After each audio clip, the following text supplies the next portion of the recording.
liquid gas, liquid fuel. Oh. Okay, once mag-alarm ko, ma'am, direct ka. Kamu na, kantaw niya, sergahin ninyo ang ibuhat ni ma'am, kung sakto ka, isay kayo po. Ato na siya ni Creator. Isay na kayo, ato, i-spray, ano. Okay.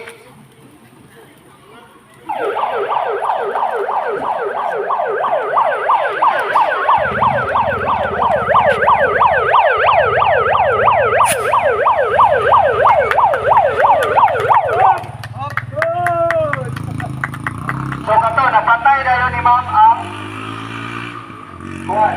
Kalayo, sige na. Nasay na yung buwan, wala. O wala. Dito yung sa lingano, ibot niya ang pain. Decrease niya, tapos ang lock. Ibot niya ang pain.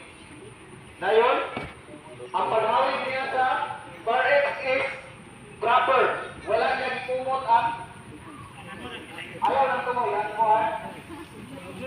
Ito na. Hindi, Rosel. Hindi, makagorder yung pumutol. Ha? Andel. Okay, go. Sige, next.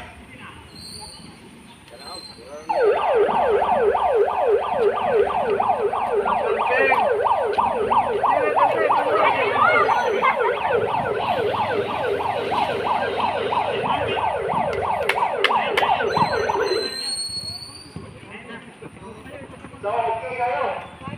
Same sila naman, sakto ang ilang procedure sa pag-buhat. Gamit. Pero karon ma'am, kanit si ma'am last participant, ako ipakita ninyo kung sayop ang iyang paghawid sa nozzle. Sir, hawa na sir, kaya nagkuha na magsindi. Ma'am, di ba ang proper is diri ka sa nozzle maghawid? Tulayi o diri ka maghawid sa puluan. Oh, diyan. Hawakan na ito sila.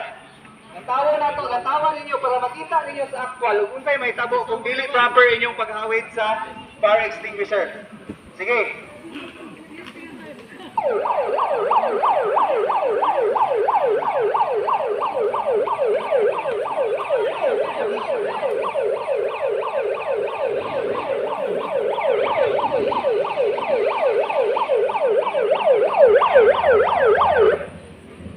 Lisod kontrolor, di ba? Sige, pasirit niya dili sa tumoy gawin. Lantawa niya ang sa tabo sa nozzle. Maglihok-lihok siya. So, balik ta sa atong number 1 rule ug maghawid ta og parek ang hawiran kaya tumoy or ang nozzle. Tumoy guys, para makontrol niyo ang presyo.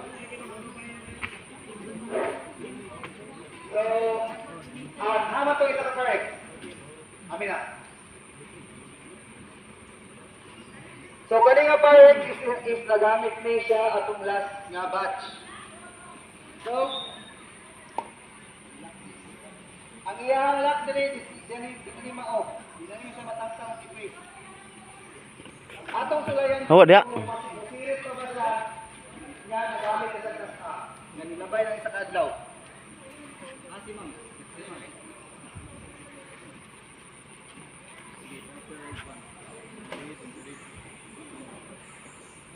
Sige ma'am, may patire.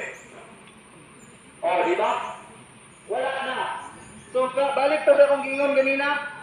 Nga kanina klase nga parade, pelikula, once magamit na nimo ni, bisan pag naapay dry chemical sa sulod, once nga nagamit na nimo, dili ini sa nimo kasaligan sulod emergency. So, dapat ihurot ninyo ni antod sa mapalong ang kalayo. Dili kayo yung tipis-tipiron. Para tayo din sa kalayo. Ang klase na parade. Dili kayo sa pwede i-display ninyo. Once yun, padakrin niya din, ready to refill na niya. Diba? Dahil nyo, so kung makakita mo diya sa mga establishment na ang kalihang gauge is na sa tulang. Ma'am, wala na sulod yung Parex ba? Anak, istorya nyo, wala na sulod yung Parex mo ba? Kaya sa mong experience, once magamit, kung kausa, the next following day, binagin na siya mo magamit.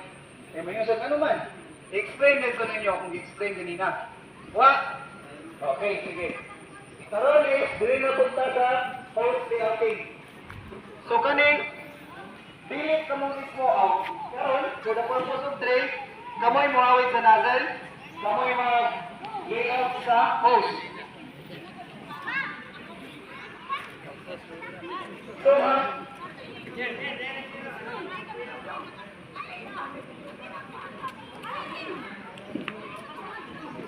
sige.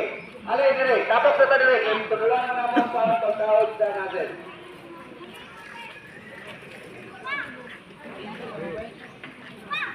Unang buhaton. Tapos sa ta. Kani siya, amo lang ni siya impact na skill. Actual, dili ta mo. Ayan. Doon sa part ng gusto mo kaon rin. Dili ha, ang mga bumbero na yun. Ang buwang gamit lang yun. Kung nani, may tago ka tunog, is mo tapang mo. Latag sa hose, kung kailangan. Pero kung kaya ra makita ra, okay ra dahil